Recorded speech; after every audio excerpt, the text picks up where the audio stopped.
Hola, mi nombre es Lizeth Valero del tercer semestre de Antropología Universidad de Antioquia, Seccional Bajo Cauca.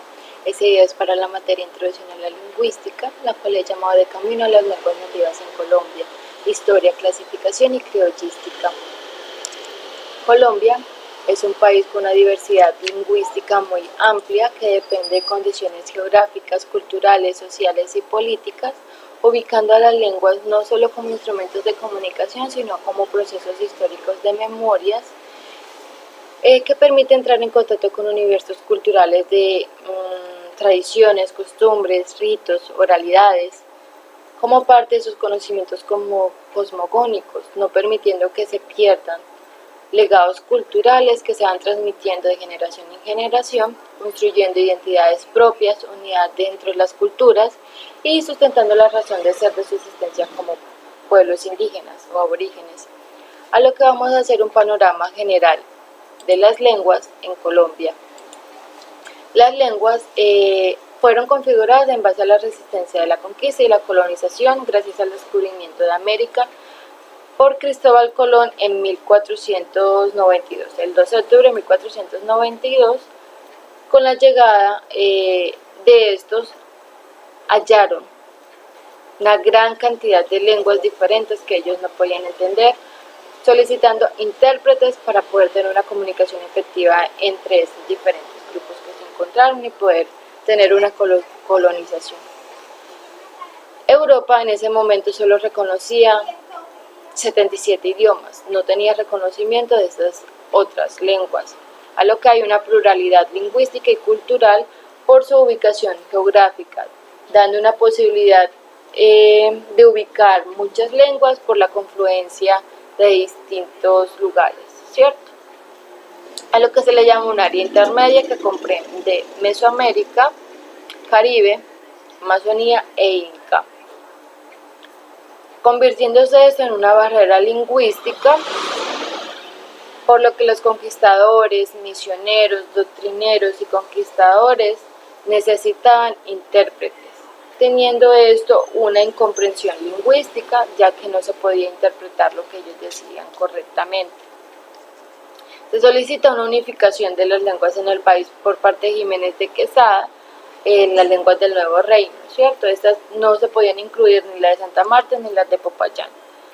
Sebastián de Belalcázar hizo un recorrido entre Cusco, Perú, hasta Pasto, encontrando unas variaciones dialectales, porque hablaban un mismo idioma pero con variaciones pequeñas de esta misma lengua. A lo que se llega a las lenguas generales, ya que fue un intento de reagrupar a partir de datos geográficos y culturales o testimonios de indígenas, una clasificación fundamentada en observaciones de las lenguas.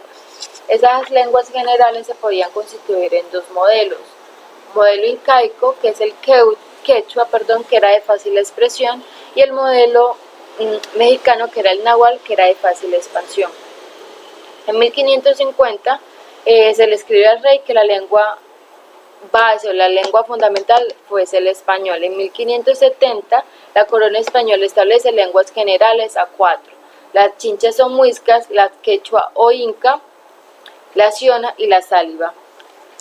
Se llega al siglo XVII como el siglo de oro para las lenguas indígenas de Colombia, uso del español, pero hay una mayor valoración de estas lenguas, tanto política como lingüísticamente, por su participación gramatical, en vocabularios, hay traducciones de estas lenguas y hay catecismo en lenguas.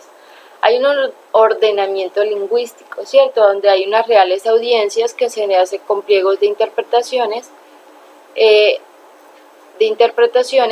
a lo que se requerían traductores para poder entender a lo que las situaciones en ese momento. Se impartieron cátedras en lenguas indígenas y se aprendieron lenguas generales. Además, se utilizaron las órdenes religiosas para esta impartición de catecismo de esas lenguas, como la de Santo Domingo, la franciscana y la sanagustiniana. Hay una enseñanza del muisca en Santa Fe de Bogotá, pero que en 1566 se suprime la enseñanza de estas lenguas, pero es detenido por Juan de Aguinaldo. Pero alrededor de 1770, además exacto el 10 de mayo, se termina la enseñanza de las cátedras de lenguas indígenas y se impone la cátedra de lenguas, del español, de la lengua española o castellana.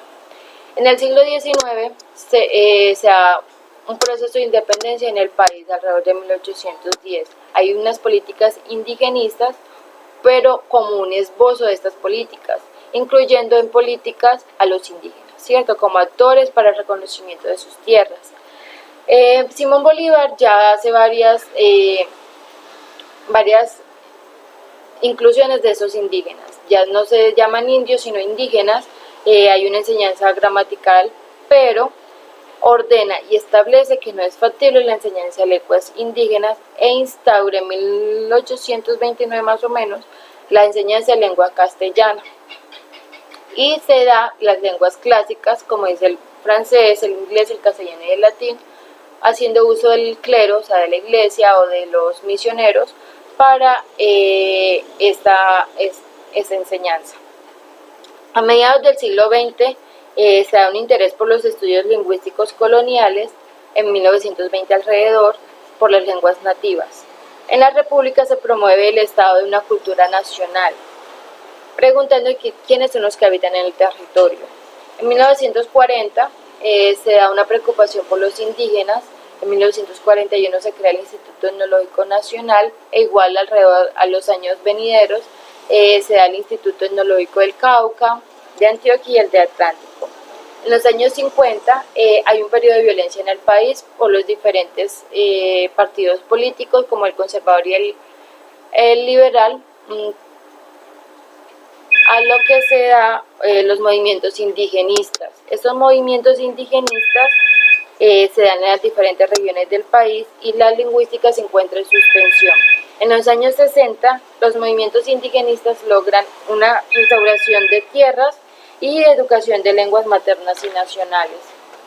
En 1983 se crea el Comité Nacional de Lingüística Aborigen y en 1988 se da una obra. Es un atlas lingüístico etnográfico de Colombia, y por lo que se da en 1991 cuenta la diversidad de las lenguas en Colombia, en la Constitución Política de Colombia, en los artículos 7 y 10. Ahora hablaremos sobre la clasificación de las lenguas indígenas en Colombia. Estas se crean por dos tipos, tipológicos y topológicos. Las tipológicas se dan las familias. Estas familias son emparentamiento tanto fonológico como morfológico. Se conocen 13 familias, que es la Arahuat, la Bora, Caribe, Chicha, Chocó, Guahibo, Macú, Sáliva, Huitoto, Quechua, Tucano, las independientes y criollas. Alrededor son 13 familias.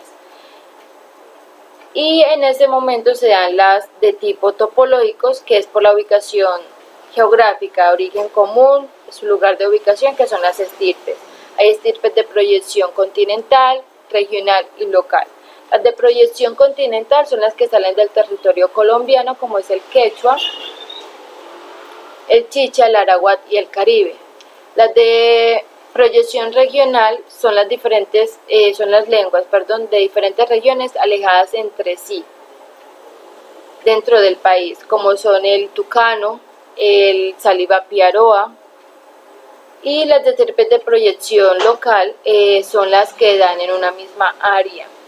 Esas puede ser el Guahibo, el Macupuinabe, el Huitoto, el Bora, el Chocó y el Barbacoa. Pero a raíz de esto también hay unas estirpes de lenguas únicas, que son las independientes o las aisladas, que es el Paez, el Guambiano, el Ticuna, el Cofán, el Andoque y el Cansá. Para esto luego vamos a hablar sobre las lenguas criollas. Estas lenguas criollas comparten entre sí sus nacimientos y sus rasgos gramaticales, ya que son de tipo de contacto pluriétnico, ¿cierto? Masivos, que se dio por los movimientos migratorios entre los años 1500 y 1900 por el expansionismo europeo, la cual llegaron en su mayoría como esclavos. A lo que dan las lenguas pidgin. Las lenguas pidgin surgen como lenguas de contacto, que representan un intento de aprendizaje de una lengua de otra región y que son variables. Estas lenguas criollas son las lenguas maternas, ¿cierto? Pasan a ser las lenguas maternas de una comunidad sufriendo transformaciones, expresando experiencias prosaicas y cotidianas y espirituales. Como ese proceso de nativización, o sea, de interiorización de esas lenguas como parte propia, aunque no haya nacido en esa misma zona. A lo que se dan tres teorías, ¿cierto? Esas tres teorías sobre el origen de las lenguas criollas, que es la sutratista, que son las comunes, de origen común, de lenguas africanas occidentales habladas por los esclavos, traídos a las colonias, y es similar a las estructuras. Sus estructuras son similares, mejor dicho. Está la monogénesis, que son las lenguas criollas que se derivan de un pidgin afro-portugués expandido en las zonas de contacto, es decir, las que vienen de África y Portugal, pero que se unifican y llegan acá y cambian su sentido. Y las de posibilidad de universales lingüísticos que hayan intervenido en la creación de esas lenguas, es decir, de las capacidades biológicas, las de adaptación al lugar donde se establecen. Estas lenguas criollas son similitudes en estructura, es una confluencia de otras lenguas en una misma zona, ya sea gramatical y sintácticamente. Aquí en Colombia existen dos tipos de lenguas, dos lenguas criollas, el palenque de San Basilio, el inglés criollo de San Andrés y Providencia. El palenque de San Basilio, pero antes de hablar sobre el palenque de San Basilio, podemos decir que las lenguas son un abanico lingüístico en Colombia, identificando esas dos criollas, ¿cierto? El palenque de San Basilio se dio entre el siglo XVI y XVII por un grupo de cimarrones o rebeldes de origen africano que rechazaban ser esclavos, resistiéndose a la opresión e independizándose de esta opresión.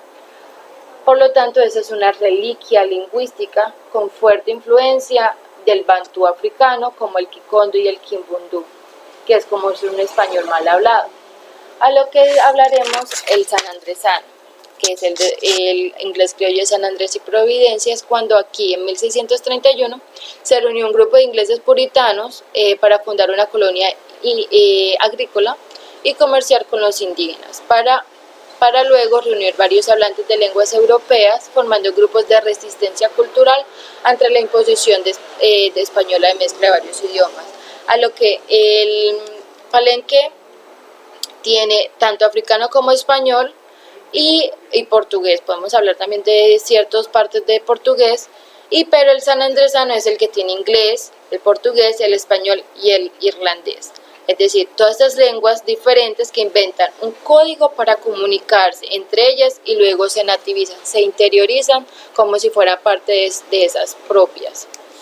Bueno, a lo que llegamos entonces a la conclusión que las lenguas es una forma de expresar, forma de preservar o expresar esa conservación de identidades, ancestralidades, ya que las nuevas generaciones podrán acceder a esos conocimientos y esos legados, y debemos nosotros como parte de antropólogos ayudar a que esas lenguas se conozcan y conservar nuestra diversidad étnica y cultural del país.